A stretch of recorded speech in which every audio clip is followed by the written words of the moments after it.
More now on that breaking news from moments ago. The Secretary of Homeland Security talking about the people arrested in Texas for illegally entering this country. And here's what he says about those reports.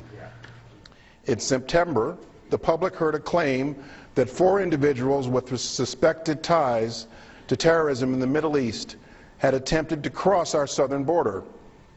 Far fewer know that, in fact, these 4 individuals were arrested. Their supposed link to terrorism was thoroughly investigated and checked, and in the end amounted to a claim by the individuals themselves that they were members of the Kurdish Workers' Party, an organization that is actually fighting against ISIL and defended Kurdish territory in Iraq. Nevertheless, these individuals have been arrested for unlawful entry. They are detained and they will be deported.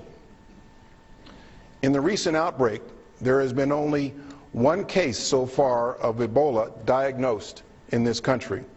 Nevertheless, this department, my department, the Department of Homeland Security, the Department of Defense, and CDC are heavily engaged. We are enhancing our Ebola screening of air passengers from the 3 affected African countries, and we are continually evaluating whether more is appropriate. So the Secretary hit a couple of points there. He did talk about those arrests on our border with Mexico, and then he segued into his thoughts about where we are in the fight against Ebola. That was from his prepared comments just moments ago. We're told he will take questions at this point from journalists, so we're going to monitor that event with our team here on the deck, and we'll bring you news as it breaks, as headlines coming out of that. First, though, let's bring in retired 4-star General Jack Keane, chairman of the Institute for the Study of War and a Fox News military analyst, one of my favorite people to talk to about this.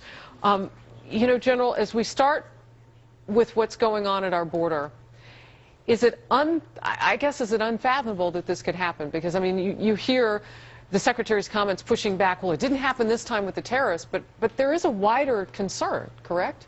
Well, yes, certainly. I mean, the fact of the matter is the radical Islamists in the region have the intent to come to the United States and do damage to us. Whether they actually have the means to do that is another thing. But I think what we have to react to is what their intent is. So clearly, security at the border is important. The vigilance that our intelligence agencies have overseas to pick them up before they come to the United States, and then what we can do inside the United States. But this is the area that we shouldn't get overly concerned about. No? To be able to set up terrorist cells where they could sustain some kind of activity against the United States in multiple cities simultaneously that would truly threaten the American people, I don't believe they have the infrastructure to do that, and our intelligence services and police departments would pick that up. The so-called lone wolf, like we saw in Boston, however, that's another matter. Somebody could self-motivate, radicalize themselves, or return to the United States and do something like that on an isolated basis. You know, specific with the border issue, though, I mean, we've seen how porous it is. There's an estimate of upwards of 60,000, 70,000 illegal children who've come across that border into this country, and they were attended by those who would do them harm, by mules bringing them into this country, those people carrying drugs with them, so on and so forth. And now those children have been dispersed, waiting to get through the legal system, the deportation process. If our government has the stomach to do that, we'll see. But I guess my point is that it is a real thought, if not a threat, that somebody could come that way. It wouldn't have to be necessarily dispersed. It could, I mean, they call it terrorists for a reason. You scare people. I mean, it might not be an ultimate, you know, simultaneous attack. Well, certainly. I mean, our border is vulnerable. It's protected in some spots, but not in all spots. And I know we move our resources around to counter where penetrations are. And could somebody get through there? Certainly. I mean, anybody looking at our border in the last few years knows full well that you can penetrate it. It's done regularly. Do we need to do something about that immediately, do you think? I don't think we have to do. First of all, I think we should secure the border a long time ago, having nothing to do with this issue, frankly. So anything that we can do to shore up the security of that border is in our security interest. Okay, let's move on. The next thing you heard the Secretary talking about is the Ebola outbreak in West Africa. And of course, if you've been watching just the first few minutes of this hour, you've got cases popping up in Spain. You now have in Macedonia these 2 men who had traveled from Britain. They're not sure if it's Ebola. They're looking at it, that sort of thing. I mean, now we're sending 4,000 of our fighting forces to go help with this. What are your thoughts on that? Well, I think this is what the United States does. I mean, we, the most generous country in the world, not only do we fight for other people's freedoms and the abuse that thugs cause them, but when they're in trouble, we have the capacity to come to their need. And I think it's a reflection of the American people itself. This is the 101st Airborne Division Air Assault headquarters, an outfit I used to command, that will deploy out of Fort Campbell and will go to Africa, Western Africa, to deal with this. And they will not be doing what doctors and nurses are doing. Okay. But they're going to assist overall in dealing with this and helping them cope with it. And you know, I mean, it's a major catastrophe in that part of the world.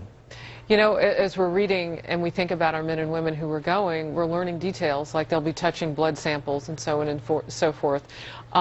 What comes to mind just in terms of their preparedness? Because we're kind of getting dribs and drabs, and we have a general on set. So now we have an actual way to find out, are we ready? Are our troops going to be ready? Well, we want them to be okay. General Odeano, who's the Chief of Staff of the Army, and I was at a four-star conference with him just a couple of days ago, and he slowed down our deployment to make certain that all the training was necessary to do something that we normally don't do.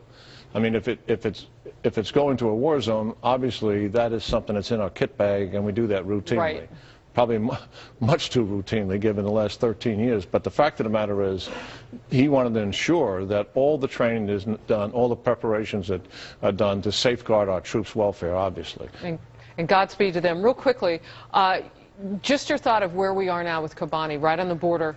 Turkey, Syria, the airstrikes don't seem to be penetrating, stopping them from taking this key point. Well, I think the airstrikes began on September the 23rd. Kobani was attacked by ISIS on September the 16th. The airstrikes initially focused on the entire support infrastructure. That first week, if we remember, it was command and control, training bases, it was staging bases that were close to Iraq, oil refineries, and Kobani was not part of that menu. And then as that attack persisted, and quite frankly, I believe as the media was able to focus on it and actually take pictures of a war taking place, or at least a battle taking place, the airstrikes shifted. And now they're there in earnest, and they have slowed their advance. Whether they'll stop them remains to be seen. General, thank you. Stay with us, everybody. We'll be right back.